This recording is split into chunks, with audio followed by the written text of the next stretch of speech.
If you're in the US, happy 4th of July. I hope you're having a great weekend. And President Trump's big, beautiful bill just got passed. And there's three stocks that I believe will benefit massively. I'm going to be loading up on these stocks next week. So I want to show you exactly which stocks I'm loading up on, how I'm playing these stocks, and why these stocks will benefit from Trump's big, beautiful bill. So let's go ahead and jump into it. Remember, this is not financial advice. I'm just sharing what I'm personally doing for educational purposes only. Results may vary. So let's take a look at the portfolio. As you can see, we are hitting new all-time highs in the portfolio here. I did add a 30K contribution yesterday. So that's why the number is a bit higher. But if you want to see me hit my 8-figure goal, make sure to be subscribed down below, hit that subscribe button and follow the journey. And I'm going to be showing you exactly how I'm doing it. So let's go ahead and dive into the markets. Okay. First, I want to talk about QQQ, kind of where the markets are headed from here so that you have a good idea of how to manage risk.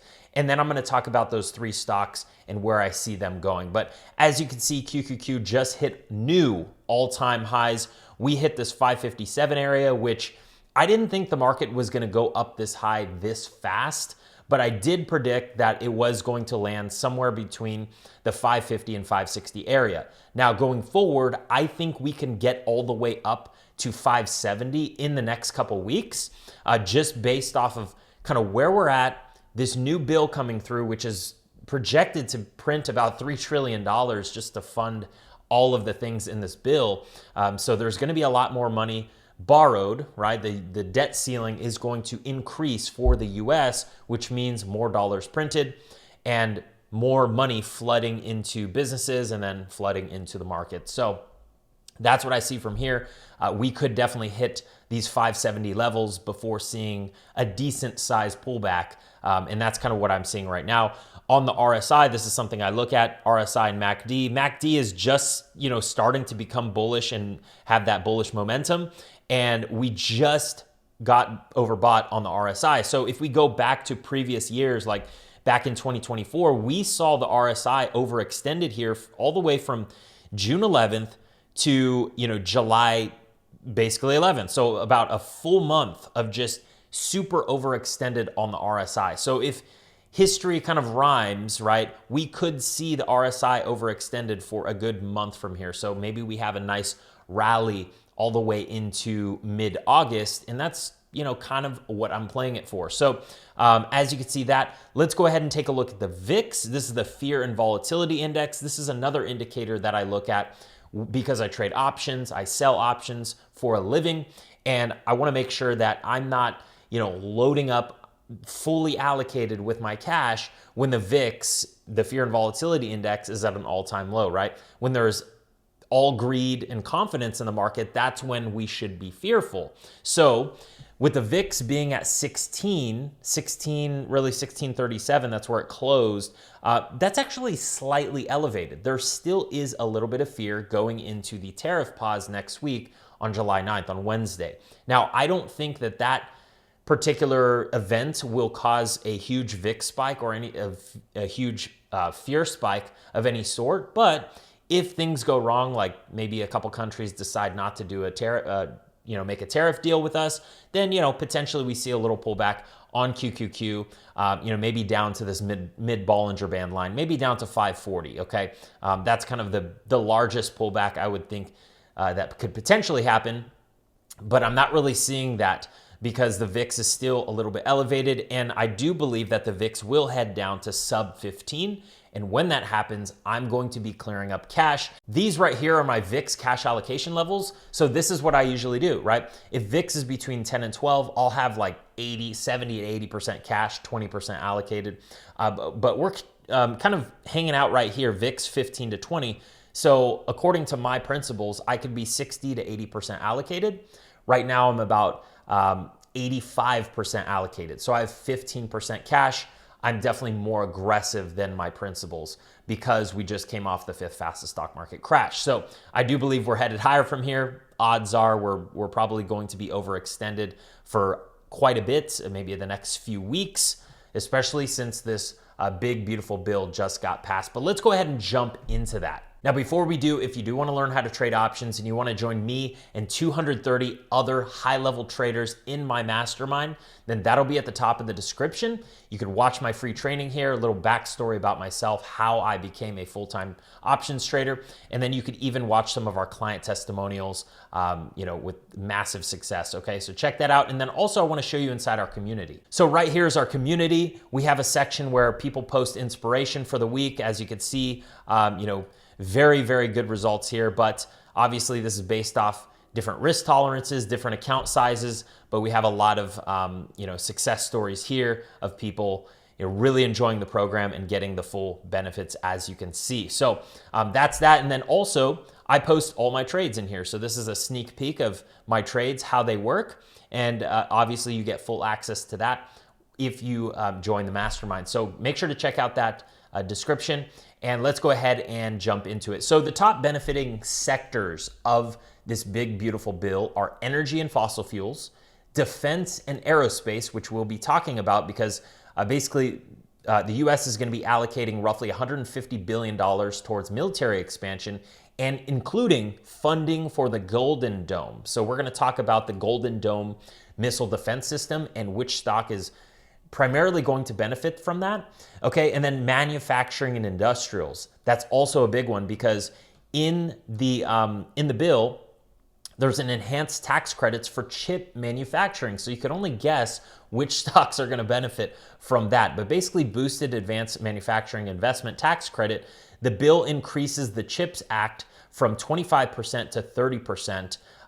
Even up to 35% for fab construction initiated before the end of 2026. So these manufacturers, chip manufacturers, are going to basically get big tax write-offs from expanding their fab construction by the end of 2026, and you're going to be seeing that. So let's go ahead and talk about the very first stock. We're going to go over the first stock, which I think is going to benefit very much in the short term, and then we're going to get into the last stock, which I think is very undervalued right now and is going to benefit the most. So let's go ahead and talk about it. Obviously, this Golden Dome, $175 billion over the next 10 years. If funding proceeds, right, the dome will rely on sophisticated satellite networks, 400 to 1,000 satellites provided by SpaceX, and drones and sensors from Anduril.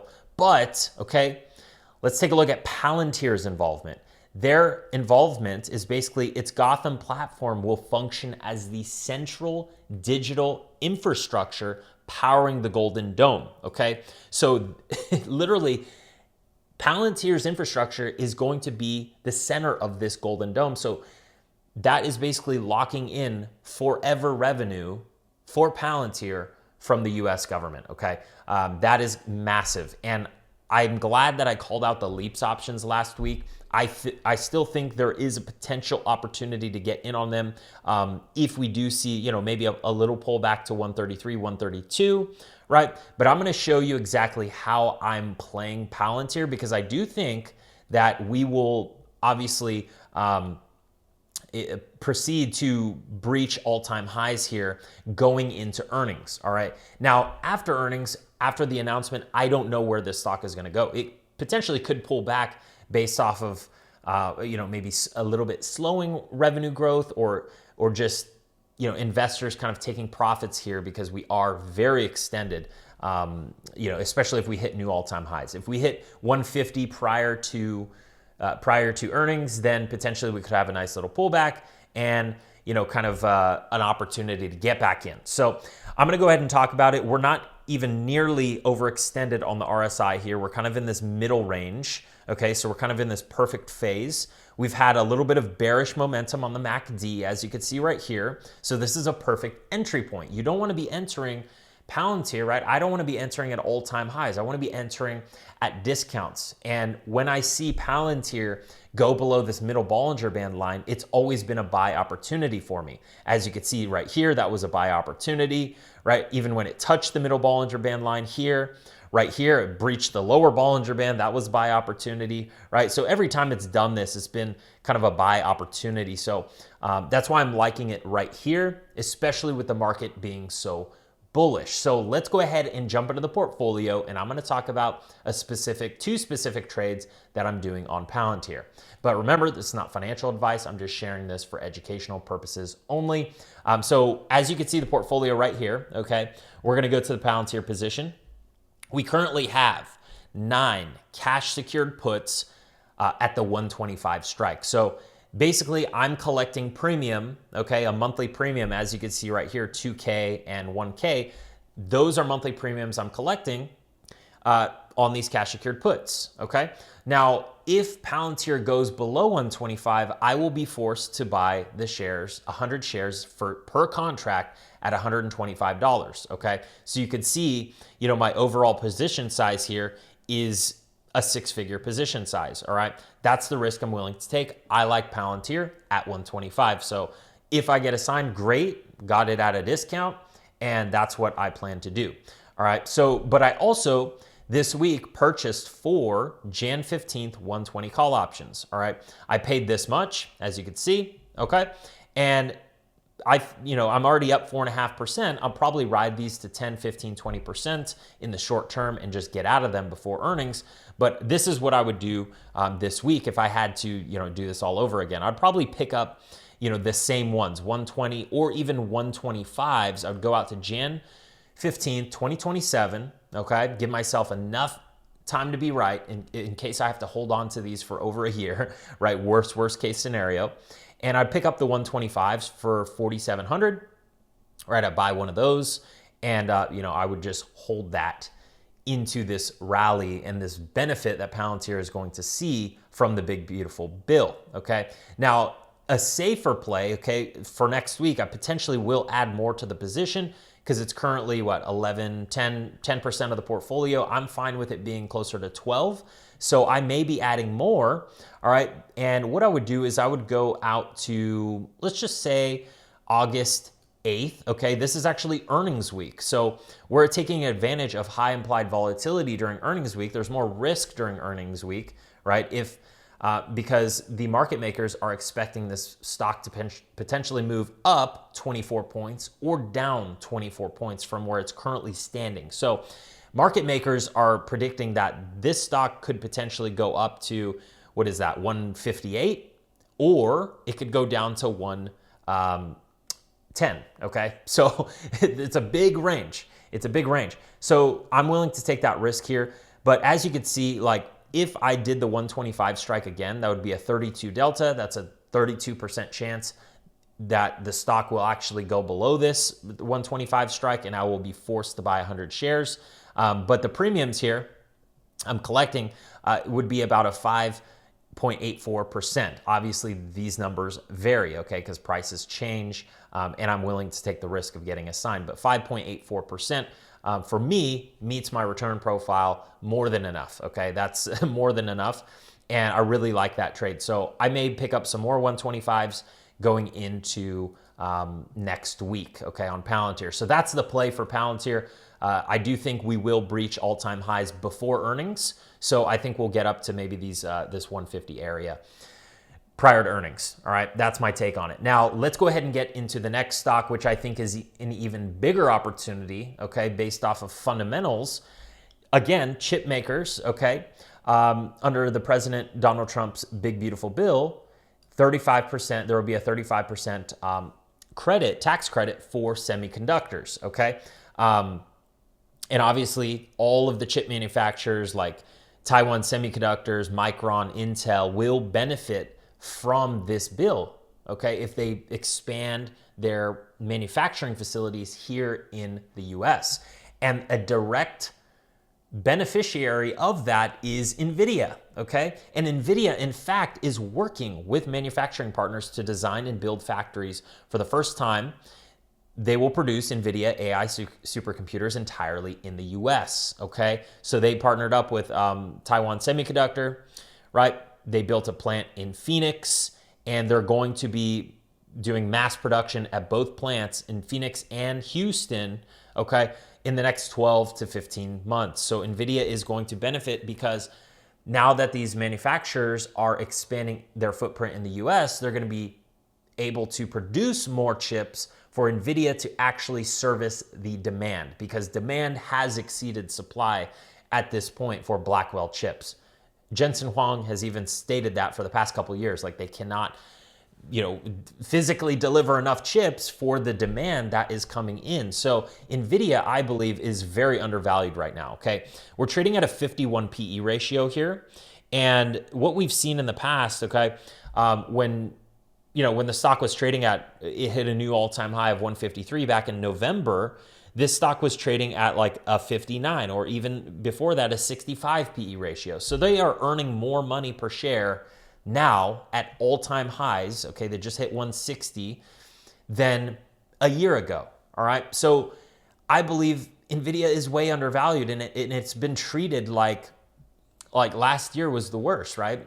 I mean, the stock just kept going down and up and down and up, but just kind of sideways for a whole year, and investors were not able to benefit from that. Obviously, option sellers like me, I was loving this. While the average investor that bought Nvidia here held for a year and didn't make anything, I made roughly 40 to 50% selling options this whole time. Obviously, results may vary per person that does this. I was following my principles and selling options when, Nvidia was taking these little dips here, okay?